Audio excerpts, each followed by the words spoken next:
Չնայած կառավարությունից նախապես հայտարարել էին, թե վարչապետը չի գնալու Շվեյցարիա մասնակցելու Դավոսի տնտեսական ֆորումին, Փաշինյանն այնտեղ հասավ Ամերիկայի նախագահի հրավերով, որպես հիմնադիր անդամ ստորագրելու Խաղաղության խորհրդի կանոնադրությունը։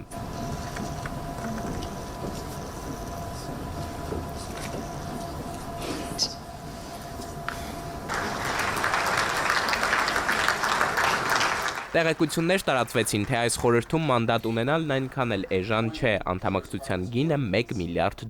եւ մինչև Հայաստանի խորհրդարանում իշխանական պատգամավորները լրագրողներին առաջարկում էին ժամանակից առաջ ընկնել, սպասել կառավարության պարզաբանմանը, իսկ ընդդիմադիրներն իրավիճակն էին վերլուծում ու պնդում, որ եթե Հայաստանը անդամավճար չմուծի, ըստ էության չի կարող հավասար ձայնի իրավունք ունենալ այդ կառույցում, Փաշինյանն արդեն ստորագրել էր հաստատել Հայաստանի միացումը կառույցին։ Լրատվամիջոցներին արտգործնախարարության խոսնակը փոխանցեց, նախագահ Թրամփի կողմից հրավեր ստացած երկիրը կարող է անդամակցել խորհրդին առանց հստակ սահմանված անդամավճարի մինչև 3 տարի ժամկետով, ինչը սահմանված կարգով ենթակա է վերանայման այդ ժամկետը լրանալուց հետո։ Հայաստանի Հանրապետության կառավարությունը հավանություն է տվել Խաղաղության խորհրդին անդամակցությանն այս հիմունքներով։ Ձեր կողմից վկայակոչվող անդամավճարը կամավոր է եւ վերաբերելի է կազմակերպությանը դրա կանոնադրության ուժի մեջ մտնելուց հետո 1 տարվա ընթացքում որևէ երկրի կողմից մշտական անդամակցության ցանկություն հայտնելու պարագայում։ Իսկ ինչ կառույց է սա եւ այն ստեղծելով ինչ խնդիր է փորձում լուծել Ամերիկայի նախագահը։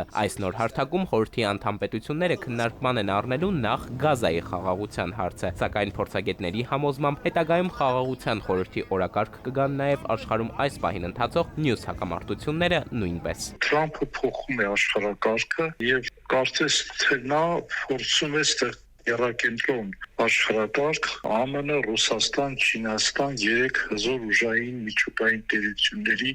գերակայությամբ։ Նման աշխարհակարգի ստեղծման ճանապարհին Թրամփը փորձում է ստեղծել նաև համապատասխան գլոբալ կառույցներ, քանի որ ՄԱԿ-ը արդեն վարկաբեկված է եւ ըստ էության անգործունյա կառույց է։ Խաղաղության խորհրդում մեր տարածաշրջանից փաստացի այս պահին 2 պետություն իր տեղն ունի։ Կառույցում մեր կողքին նստելու է նաև Ադրբեջանը։ Թրամփը, որ հայ-ադրբեջանական խաղաղությունը իր նախագահության ձեռքբերումների շարքին է դասել, հավասար է հավասարի էր հրավեր ուղարկել եւ Երևան եւ Բաքու, ինչ կտա այս մանդատը ինչպես մեզ, այնպես էլ Ադրբեջանին, վերլուծաբանների համոզմամբ այս հարցը քննարկելու համար դեռ վաղ է։ Կարելի է նաև սա դիտել որոշակի բիզնես